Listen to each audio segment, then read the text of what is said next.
तो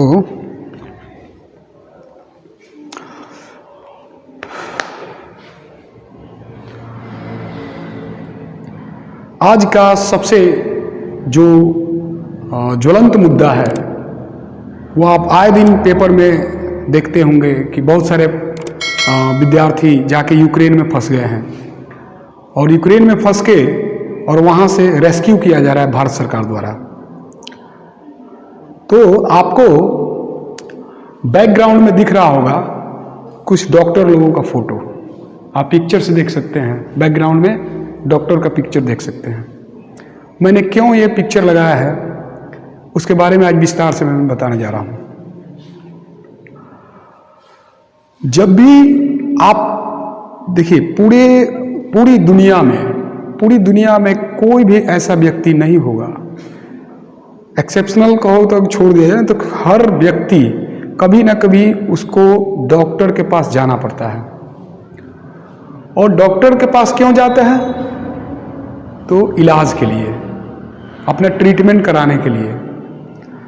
तो व्यक्ति डॉक्टर के पास जाता है अपना ट्रीटमेंट कराने के लिए। यदि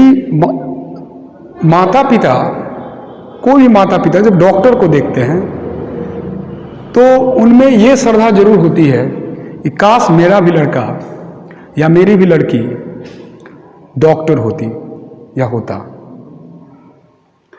तो सबके मन में ये जरूर रहता है कि मेरा बेटा डॉक्टर इंजीनियर बने, लेकिन खासकर डॉक्टर का क्रेज ज्यादा है। तो आज हम लोग बात करेंगे कि क्या कारण है कि बहुत सारे भारतीय विद्यार्थी विदेशों में, अब्रॉड में जाकर, फॉरेन में जाकर शिक्षा लेते हैं, हायर एजुकेशन का शिक्षा लेते हैं। खासकर डॉक्टरी पेशे से जो हैं वो लोग ज़्यादातर विदेश जाकर क्यों अपना शिक्षा ग्रहण करते हैं या मेडिकल का स्टडी करते हैं विदेश में? क्या भारत के पास इस टाइप का इंफ्रास्ट्रक्चर नहीं है? क्या भारत उस वर्ल्ड वाइज लेवल का क्वालिटी में वहाँ नहीं ठहरता है? क्या कारण है?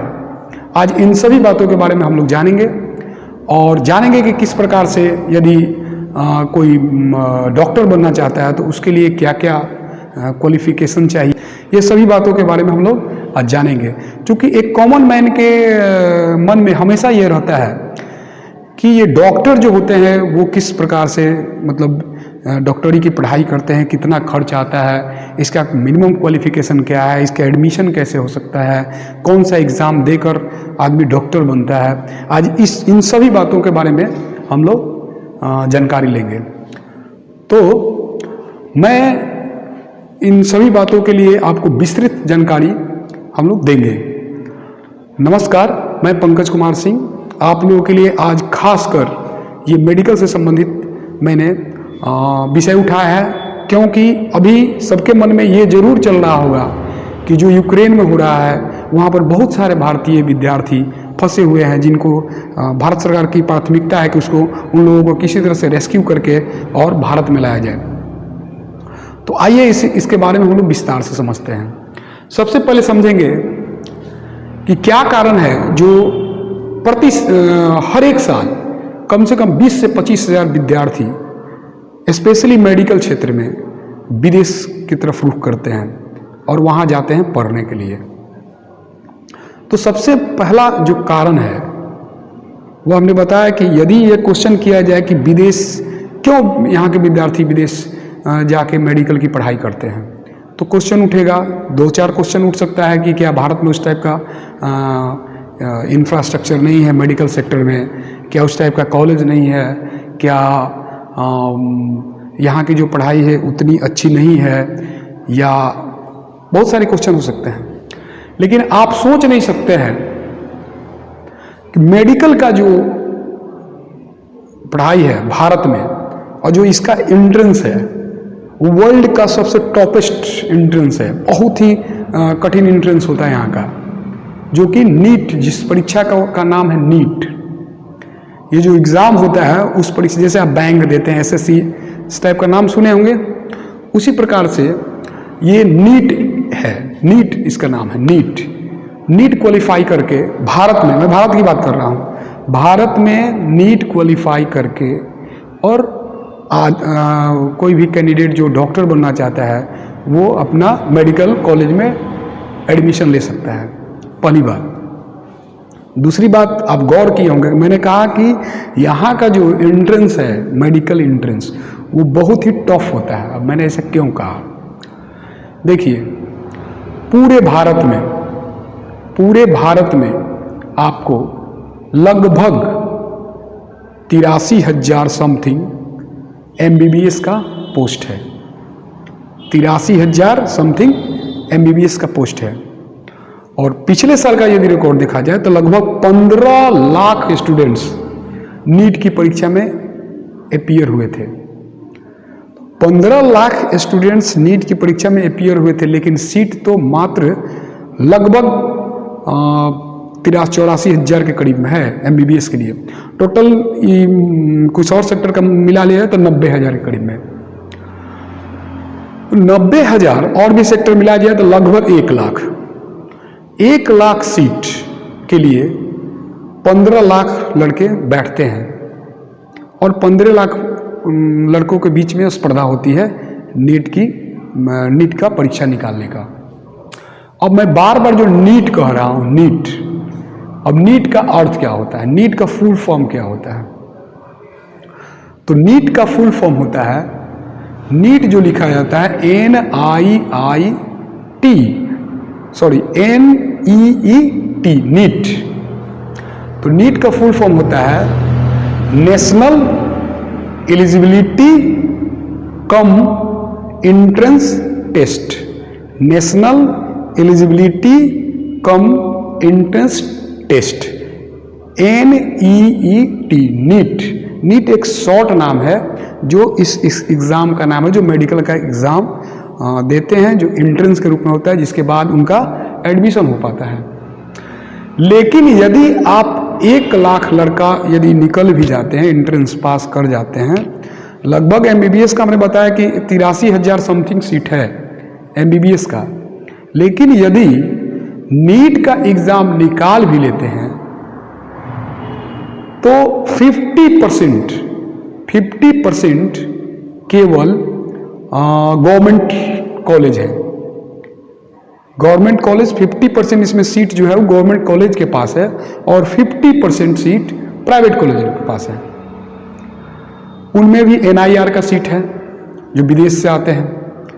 तो मतलब 35 से 40,000 सीट है जो कि गवर्नमेंट कॉलेज के लिए है। तो यदि आपका रैंक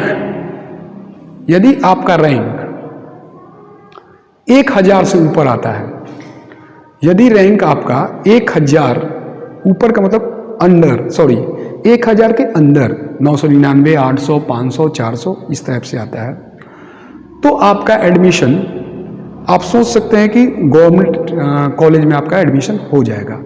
अब मैं क्यों बार बार कह रहा हूँ कि गवर्नमेंट कॉलेज में नाम हो जाएगा, प्राइवेट में भी हो सकता है?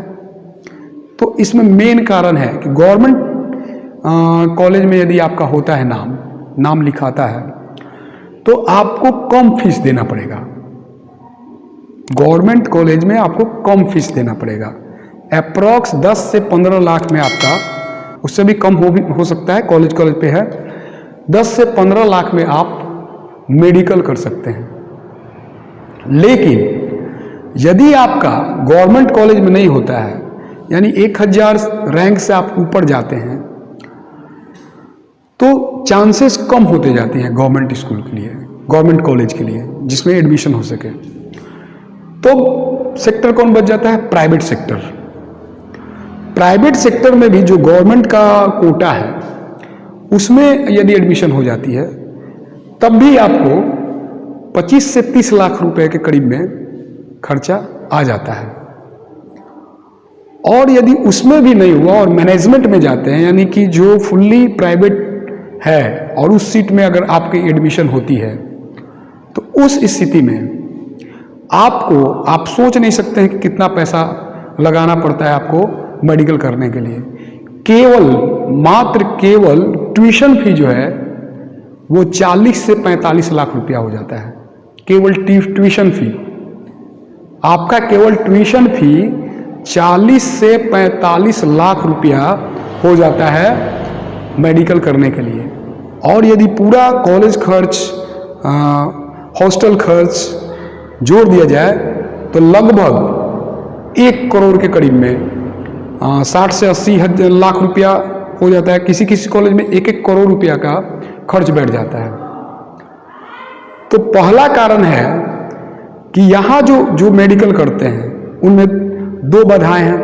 एक तो पहले तो नीट का एंट्रेंस पास करना पड़ेगा, और दूसरी बात कि नीट एंट्रेंस पास करने के बाद भी यदि अच्छा रैंक नहीं आया तो गवर्नमेंट कॉलेज में एडमिशन नहीं होगा, और गवर्नमेंट कॉलेज में एडमिशन नहीं हुआ, यदि प्राइवेट कॉलेज में आप एडमिशन लेते हैं तो करोड़ों रुपया खर्चा करने का, 1 करोड़ रुपया खर्चा करने का लगभग बहुत कम लोग हैं जो कि 1 करोड़ रुपया खर्चा करके अपने लड़के को या लड़की को डॉक्टर बनाएंगे।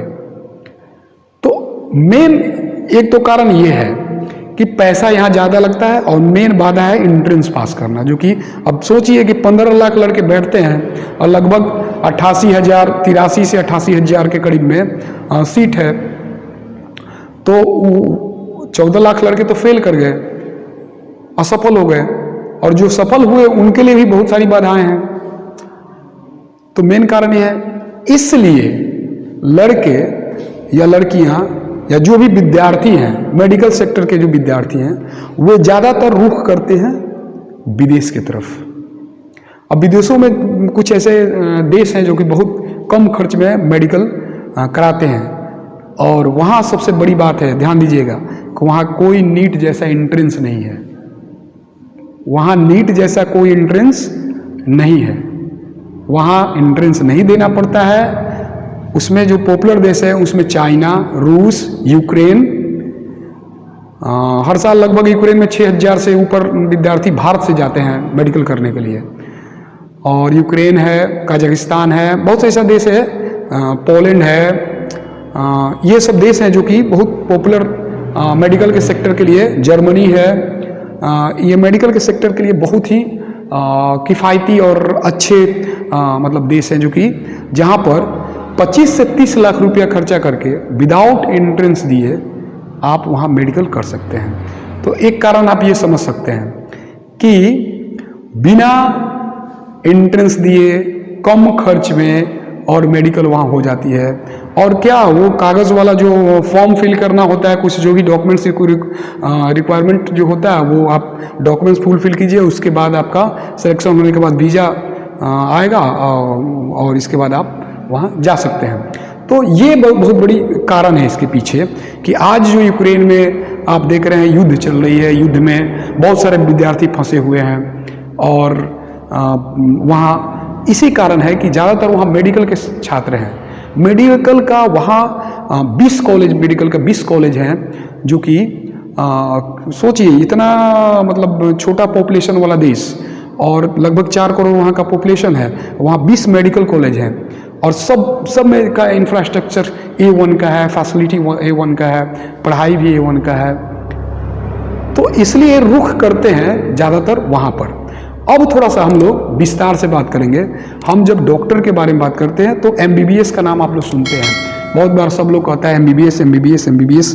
अब हम लोग MBBS के बारे में थोड़ा समझेंगे। है कोई आप सुनते होंगे, बहुत गांव में भी सुनते हैं, देहात हो, शहर हो, बहुत जगह MBBS MBBS MBBS, ये MBBS कर रहे हैं। डॉक्टर करना यानी MBBS। इसको सरल भाषा में हम लोग समझ लेते हैं MBBS है क्या। सरल भाषा में कहेंगे तो MBBS एक तरह से डिग्री है, ग्रेजुएशन का डिग्री है MBBS। MBBS एक उपाधि है, डिग्री है। जैसे हम BA करते हैं, BSc करते हैं, BCom करते हैं, BCA करते हैं। तो BA करते हैं arts of bachelor of arts, BSc करते हैं बैचलर ऑफ साइंस, BCA करते हैं bachelor of computer in science. तो ये इसी प्रकार से MBBS होता है।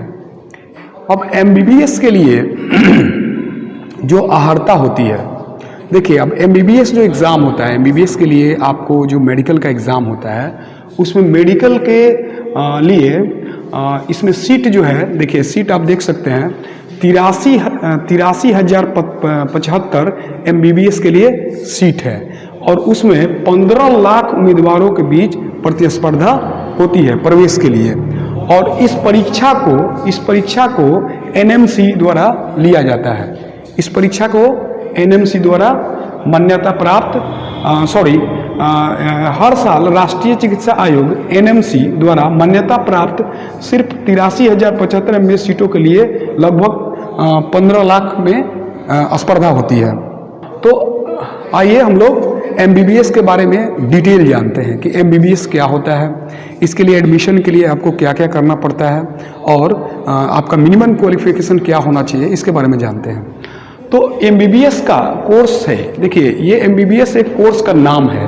MBBS जो है वो कोर्स का नाम है और इसका फुल फॉर्म है, MBBS का फुल फॉर्म है bachelor of medicine and bachelor of surgery. MBBS का फुल फॉर्म है bachelor of medicine and bachelor of arts. इसके लिए यह कोर्स एक प्रकार का कोर्स है, यह एक प्रकार का कोर्स है जिसे हम डिग्री के नाम से जानते हैं। ये डिग्री मिलता है, अभी बताया हमने BSc, BCom, BCA ये सब जो करते हैं ये सब डिग्री है। उसी प्रकार से MBBS भी एक डिग्री है, कोर्स है। कोर्स की अवधि जो है, कोर्स की अवधि वो 5.5 साल का होता है, इंटर्नशिप सहित 5 साल, यानी कि लगभग सब पूरा कोर्स किया है तो 7 साल के करीब में मेडिकल का होता है।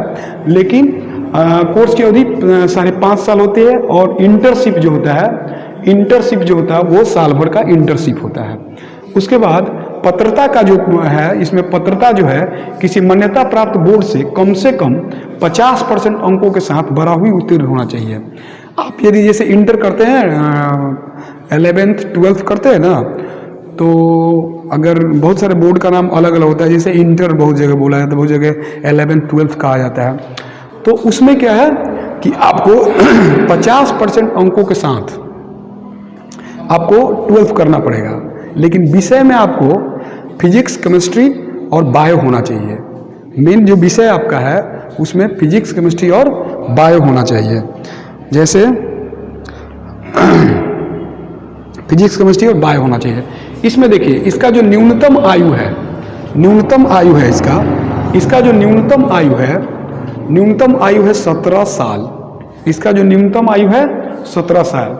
कॉलेजों की संख्या जो है कॉलेज की संख्या जो है वो देखिएगा, मेडिकल के 552 कॉलेज हैं और 15 एम्स कॉलेज हैं। विषय होना चाहिए, आपका जो विषय होगा वो जो होगा वो क्या बोलते हैं इसको, वो जो आपका ये होगा वो फिजिक्स, केमिस्ट्री और बायो से होना चाहिए। राष्ट्रीय चिकित्सा आयोग NMC भारत में MBBS प्रवेश के लिए पात्रता मानदंड निर्धारित करता है। जो इसका पात्रता का मानदंड है कि किस तरह से एग्जाम लिया जाएगा, कितने अंक का एग्जाम लिया जाएगा, कैसे कितना कट ऑफ, उसके लिए NMC है।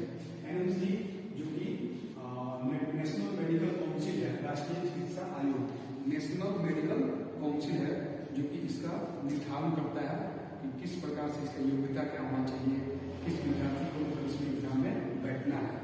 तो उम्मीदवारों को ये MBBS एडमिशन के लिए को पूरा करने के लिए पात्रता मानदंड निर्धारण करता है कि पात्रता आवश्यकताओं के लिए को पूरा करने के लिए उम्मीदवार को भी MBBS एडमिशन के लिए योग्य माना जाता है। MBBS प्रवेश के लिए किसी चरण में अपात्र पाए गए उम्मीदवार को पहले नहीं लिया जाता।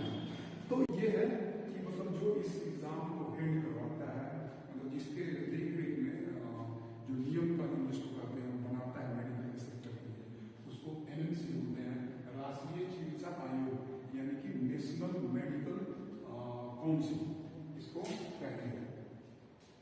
अब आते हैं शैक्षणिक योग्यता। शैक्षणिक योग्यता में भारत में MBBS एडमिशन पाने के लिए उम्मीदवारों को किसी मान्यता प्राप्त बोर्ड से 12वीं कक्षा उत्तीर्ण होना चाहिए।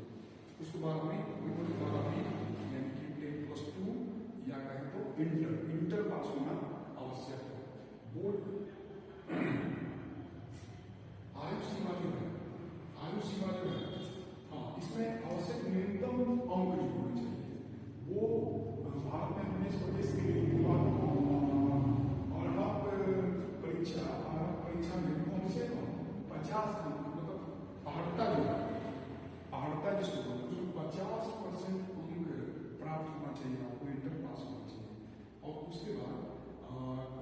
ओबीसी, एससी, एसटी और ओबीसी के लिए, एससी खासकर एससी एसटी के लिए 40% मार्क्स ये होगा, तो वो उनको ये हो सकता है, मतलब इसके लिए परीक्षा दे सकते हैं।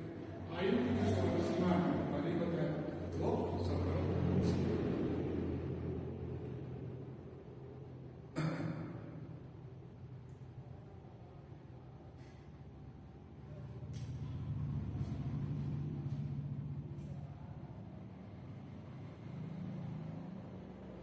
अब इसका जो परीक्षा पैटर्न है, इसका जो परीक्षा पैटर्न है वो आपको एमबीबीएस के लिए जो परीक्षा होती है उसमें 3 घंटे की परीक्षा होती है, उसमें 3 घंटे की परीक्षा होती है और 200 प्रश्नों में से 180 बहुविकल्पीय प्रश्नों का उत्तर देना होता है। 200 एग्जाम में 180 बहुविकल्पीय यानी कि जिसको ऑब्जेक्टिव बोलते हैं, ऑब्जेक्टिव क्वेश्चन को इसमें 4 विकल्प रहता है, वो 180 अंक का बहुविकल्पीय प्रश्न देना होता है, जिसमें नीट प्रश्न पत्र में 3 खंडों में बंटा रहता है। ये जो 180 का बहुविकल्पीय प्रश्न है वो 3 खंडों में बंटा रहता है। कौन कौन? तो भौतिकी यानी कि फिजिक्स, उसके बाद रसायन विज्ञान यानी कि केमिस्ट्री और जीव विज्ञान यानी प्राणी विज्ञान या वनस्पति विज्ञान यानी बोटनी और जूलॉजी दोनों रहता है। जीव विज्ञान में बोटनी और जूलॉजी ये जो एंट्रेंस देते हैं उसमें दोनों रहता है। जीव विज्ञान मतलब दोनों, बायोलॉजी मतलब दोनों, बोटनी और जूलॉजी दोनों से क्वेश्चन लिया जाता है। इसको 3 भागों में विभाजित किया जाता है, भौतिकी, रसायन विज्ञान और जीव विज्ञान। जीव विज्ञान का मतलब वनस्पति विज्ञान और जीव विज्ञान, जीव विज्ञान मतलब जूलॉजी और वनस्पति विज्ञान मतलब बोटनी। तो ये होता है। और नीट बायोलॉजी से अब इसमें 90 प्रश्न और 360 अंकों के साथ सबसे अधिक वेटेज होता है, यानी कि 90 प्रश्न और प्रत्येक प्रश्न का जो अंक निर्धारित होता है वो 4 अंक का होता है और 90 प्रश्न केवल जीव विज्ञान से पूछा जाता है। आप समझ सकते हैं 19 का 36 यानी कि 360 नंबर का केवल जीव विज्ञान से क्वेश्चन 180 है। 90 क्वेश्चन 50% क्वेश्चन जीव विज्ञान से पूछा जाता है और 45 फिजिक्स और केमिस्ट्री से। नंबर ऑफ क्वेश्चन 45 है, लेकिन प्रत्येक क्वेश्चन के लिए 4 अंक निर्धारित करते हैं। तो ये चीज है जो कि आप इसमें मेडिकल के लिए जरूरी होता है। अब आते हैं हम लोग कि ये सब हुई बात आपको मेडिकल प्रवेश के लिए। अब इसमें हम लोग ये समझेंगे कि आपको एमबीबीएस जो करते हैं, एमबीबीएस जो भी करते हैं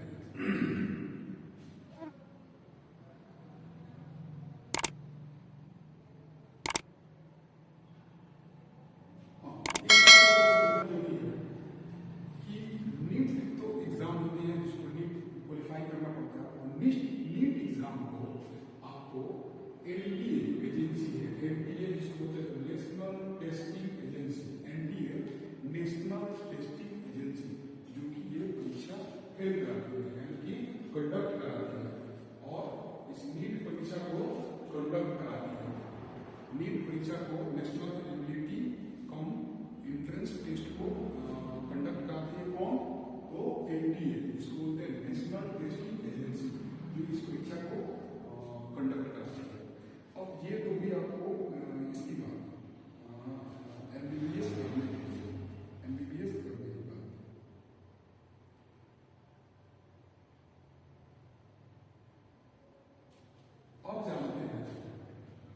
अब जानते हैं कि क्या एमबीबीएस कर लेने के बाद आपका पूर्णतः आप डॉक्टर बन जाते हैं? क्या एमबीबीएस कर लेने के बाद आप पूर्णतः डॉक्टर बन जाते हैं? तो इसका उत्तर है नहीं।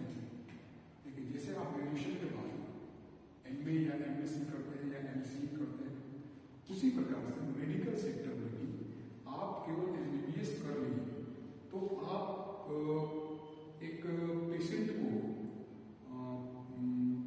दवा प्रिस्क्राइब कर सकते हैं या इलाज कर सकते हैं, लेकिन एक स्पेशलिस्ट बनना, आज के डेट में जो कलाकार प्रतियोगिता है, प्रतिस्पर्धा है, उसमें केवल एमबीबीएस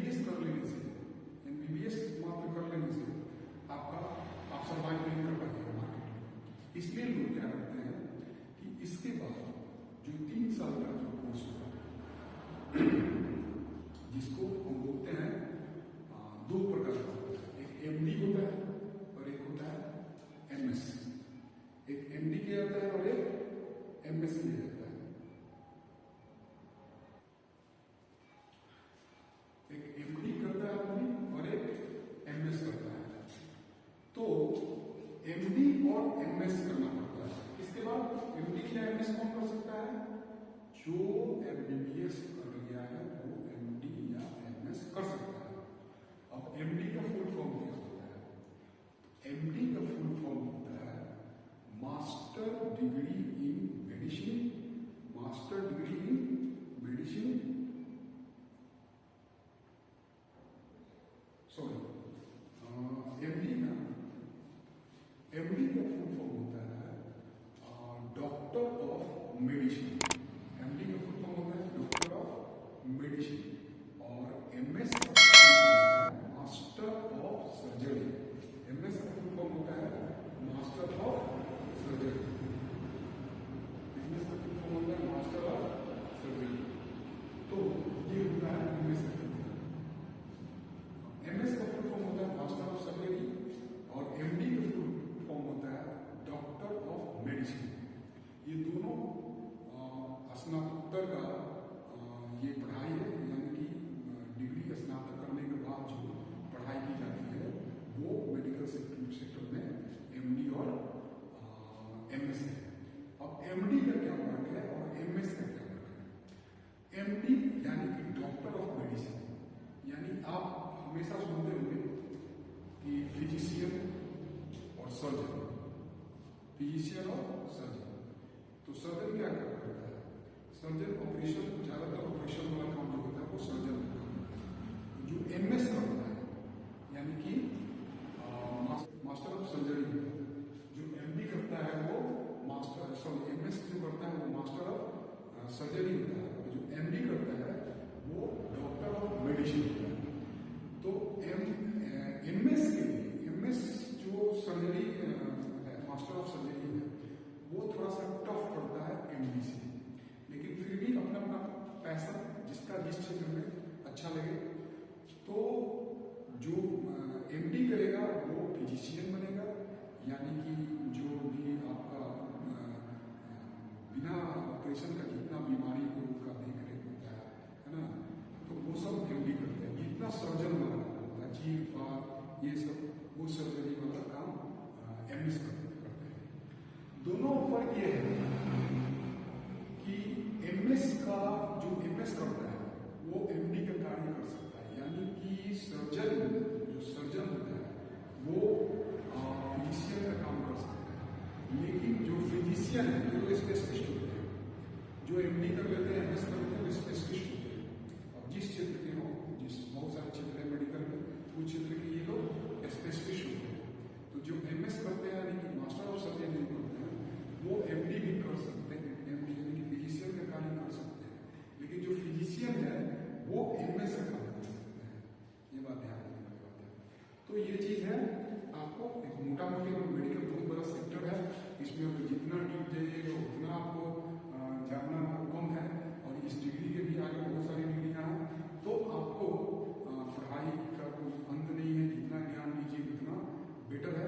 अब हम लोग चलते हैं थोड़ा सा जो आज का जो ज्वलंत मुद्दा है कि जो यूक्रेन में बहुत सारे विद्यार्थी फंसे हुए हैं, वहाँ क्यों, क्या कारण है कि वहाँ यूक्रेन में उतने विद्यार्थी फंसे हुए? हमने शुरू में ही बताया था कि अधिकतर विद्यार्थी क्या करने जाते हैं? मेडिकल करने जाते हैं। तो वहाँ पर बहुत सारे कॉलेज जो हैं वो सबसे अभी जो ज्वलंत मुद्दा चल रहा है वो आपका यूक्रेन का है।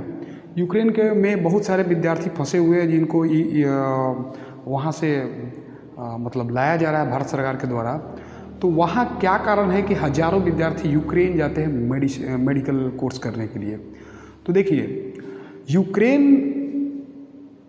पॉपुलेशन के मामला में बहुत छोटा है। हमने बताया था पहले ही 4 करोड़ मात्र पॉपुलेशन है, लेकिन वहाँ 20 यूनिवर्सिटी है और 20 यूनिवर्सिटी को 3 भाग में बांटा गया है। एक है नेशनल मेडिकल यूनिवर्सिटी, एक है नेशनल यूनिवर्सिटी और एक है स्टेट यूनिवर्सिटी। तो नेशनल मेडिकल यूनिवर्सिटी जो है वो वहाँ की सेंट्रल सरकार के द्वारा चलाई जाती है, जिसमें केवल मेडिकल की पढ़ाई होती है। और सब जो यूनिवर्सिटी है उसमें मेडिकल भी और भी कोर्स चलते हैं, लेकिन उसमें केवल मेडिकल की पढ़ाई होती है। उनमें जो कुछ प्रमुख आपके यूनिवर्सिटी हैं उनमें है Kyiv national medical university, Vinnytsia national medical university, Bogomolets national medical university, Ternopil state medical university, Donetsk state medical university, Donetsk state medical university. ये जो प्रमुख यूनिवर्सिटियाँ हैं जो कि यूक्रेन में है, ये वहाँ की प्रमुख यूनिवर्सिटी है जिसमें मेडिकल की पढ़ाई होती है। अब आते हैं कुछ अन्य देशों के बारे में जानते हैं जो कि वहाँ भी मेडिकल की पढ़ाई होती है। जैसे किर्गिस्तान में भी बहुत अच्छा मेडिकल की पढ़ाई के लिए सुविधा है। वहाँ इंफ्रास्ट्रक्चर जो मेडिकल के लिए है वो बहुत अच्छा है। वहाँ भी आपको 25 से 30 लाख में आपको मेडिकल किया जा सकता है, मेडिकल की पढ़ाई की जा सकती है। उसके जो प्रमुख कुछ यूनिवर्सिटी हैं उसमें है ओस राज्य चिकित्सा विश्वविद्यालय, जलालाबाद मेडिकल यूनिवर्सिटी, एशियाई चिकित्सा संस्थान, किर्गिज रूस इलाव विश्वविद्यालय, इंटरनेशनल स्कूल ऑफ मेडिसिन। ये जो है वो आपको किर्गिस्तान का ये मेडिकल यूनिवर्सिटी है। और आपको वहाँ भी यहाँ के विद्यार्थी खासकर इंडियन लोग जाते हैं। इसके बाद रूस की तरफ भी बहुत भारतीय मेडिकल स्टूडेंट्स रुख करते हैं, क्योंकि वहाँ भी पूरे यूरोप तो ये एक महंगा देश है, लेकिन कुछ ऐसे देश हैं यहाँ जैसे रूस भी है उनमें, जो कि वहाँ बहुत कम पैसे में आप मेडिकल पढ़ सकते हैं। वहाँ भी 20 से 25 लाख रुपए यदि खर्च करके मेडिकल की डिग्री ली जा सकती है। वहाँ की जो प्रमुख